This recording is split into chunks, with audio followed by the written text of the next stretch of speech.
Welcome to ఏయో TV. గ్రామానికి ప్రథమ పౌరుడు సర్పంచ్.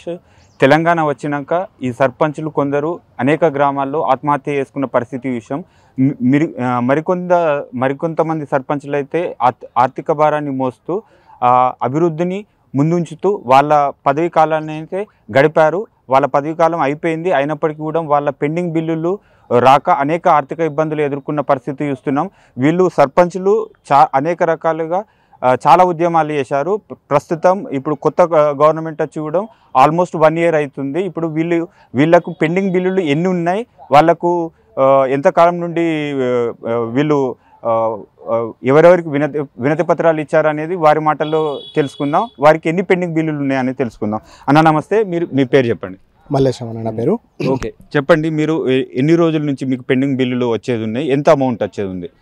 గత 1.5 yearగా మాకు బిల్లులు అనేటివి రాలేవు. ఆ ప్రభుత్వం తెలంగాణ మన టీఆర్ఎస్ ప్రభుత్వం ఉండేటప్పుడు అప్పుడు ఒక 8 నెలలు అప్పుడు ఆగినాయి. మళ్ళీ ప్లస్ ఈ ప్రభుత్వం వచ్చి 11 నెలలు అవుతుంది. 1.5 year నుంచి అయితే మాకు ఇప్పటి వరకు బిల్లులు రాలేవు. చాలా ఇబ్బందులు పడుతున్నాం. అంటే ఊళ్ళో ఉన్న మేము అంటే మా దగ్గర ఉన్న పైసలన్నీ పెట్టి భార్య పిల్లల మీద ఉన్న బంగారం అమ్మి ఆ ఊరు అభివృద్ధి చేస్తే బాగుంటుంది, మాకు మళ్ళీ పేరు ఉంటుంది అనే ఉద్దేశంతో మళ్ళీ ఇక్కడ రాజన్న సిరిసిల్ల జిల్లాలో కేటీఆర్ గారు ఉండడం వల్ల అధికారులు కూడా మా మీద బాగా వరకు ఫోర్స్ చేసి మీరు పని చేస్తారా చేస్తారా అన్నట్టు మా మీద కత్తి పెట్టి మమ్మల్ని చేయించడం జరిగింది. దాన్ని బట్టి మేము కూడా ఇక యువకులు ఇప్పుడున్న మా రాజన్న సిరిసిల్ల జిల్లాలో చాలా వరకు 40 బిలో అంటే యువ సర్పంచ్లే అందరు ఇంకా ముందు మాకు ఉంటుంది కదా అన్న ఆలోచనతో మేము అందరం వాళ్ళు చెప్పిన పనినల్లా మా దగ్గర లేకపోతే అప్పులు తీసుకొచ్చి మరీ చేయడం జరిగింది. ఆ జేయంగా ఇప్పుడు ఈరోజు ఏంటంటే ఈ ప్రభుత్వం వచ్చినాక కూడా అయితే వాళ్ళు టీఆర్ఎస్ ప్రభుత్వంలో ఉన్నారు ఈ సర్పంచ్లని మా మీద కక్ష కట్టిందా లేకపోతే ఏదో తెలియదు, కానీ మాకు దగ్గర మా జిల్లాకి ఒక 30 కోట్ల రూపాయలు, మా జిల్లాకి రాష్ట్ర వ్యాప్తంగా ఒక 1600-1700 కోట్లు ఉన్నాయి. చిన్న అమౌంట్, దీన్ని రిలీజ్ చేసి మమ్మల్ని ఆదుకుంటే బాగుంటుంది ఈ ప్రభుత్వం, కానీ మా మీద అయితే కక్ష కట్టినట్టే అనిపిస్తుంది అన్న. ఓకే, అంటే మీరు ఇప్పటి వరకు ఎవరెవరికి వినతి పత్రాలు ఇవ్వడం జరిగింది అన్న? మేము కలెక్టర్ గారికి ఇచ్చినాం, ఎంపీడీఓ, డిపిఓ అండ్ మినిస్టర్లు, ఎమ్మెల్యేలు అండ్ ఇక్కడున్న ప్రభుత్వ వైపు మంత్రి సీతక్క, సీఎం గారికి కూడా మేము వినతి పత్రాలు ఇవ్వడం జరిగిందని. ఇప్పటి వరకు అయితే మా మీద వాళ్ళు అయితే ఎలాంటి చలనం అయితే చూపించట్లేదు. దీనికోసం మేము రాజన్న సిరిసిల్ల జిల్లాలో ఒక 11 రోజులు నిరాహార దీక్ష చేయడం జరిగింది. మొన్న కలెక్టరేట్ ముట్టడి చేయడం జరిగింది.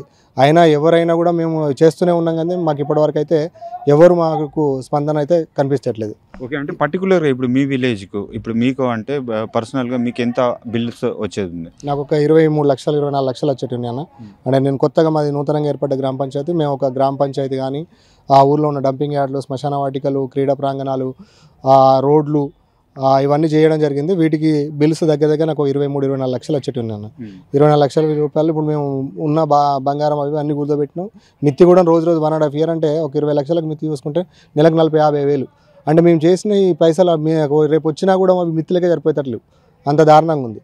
ఈ ప్రభుత్వం ఇప్పటికైనా కొంచెం మా మీద కనికరం చూపించి తొందరగా రిలీజ్ చేస్తానని కోరుకుంటున్నాం. ఓకే, అంటే మొత్తానికి ఇప్పుడు గవర్నమెంట్ నుంచి ఇప్పుడు సీఎం గారి పర్యటన కూడా ఉంది. ఇప్పుడు ఎల్లుండి చూసుకుంటే వేములవాడ పర్యటనలో ఉంటున్నారు. మీరు ప్రభుత్వ వైపు ఉన్నారు, ఇక్కడ ఆది శ్రీనివాస్ గారు ఉన్నారు, మీరు ఏమైనా కలిశారా? మేము సీనియర్ని ఆల్రెడీ రిక్వెస్ట్ చేసినామన్నా, చేస్తుంటే కల్పిస్తాం అంటారు, కానీ ఇప్పటివరకు అయితే ఏం లేదు. ఆయన దగ్గర నుంచి మాకు ఏం రాలేదు. మాకు ఈ పెండింగ్ బిల్లుల మీద మేము ఈరోజు కూడా రాజన్న టెంపుల్లో కోడే కట్టేసి సీఎం గారికి కొంచెం కనికరం కలిగి మా మీద బిల్లులు రిలీజ్ చేయాలని భగవంతుని కూడా కోరుకోవడం జరిగింది.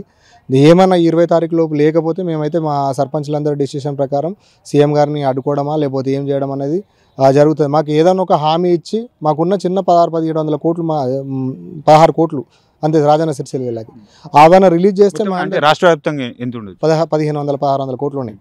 1500 మన రాజన్న సిరిసిల్ల జిల్లాకి ఓన్లీ మాకు 16-20 కోట్లు ఉన్నాయి అంతే. 20 కోట్ల రూపాయలు మాకు ఇస్తే మేము మా వాళ్ళందరూ సంతోషపడతారు. అందరూ నిరుపేద నుంచి వచ్చిన వాళ్ళన్నా ఏదో మాకు కోటేశ్వర్లుగా సర్పంచులు అంటే పైసా కూడబెట్టుకొని వ్యవసాయ పనులు అవి చేసుకుంటేనే ఈరోజు మేము ఊళ్ళో ఉన్న అభివృద్ధి పనులు చేయడం జరిగింది.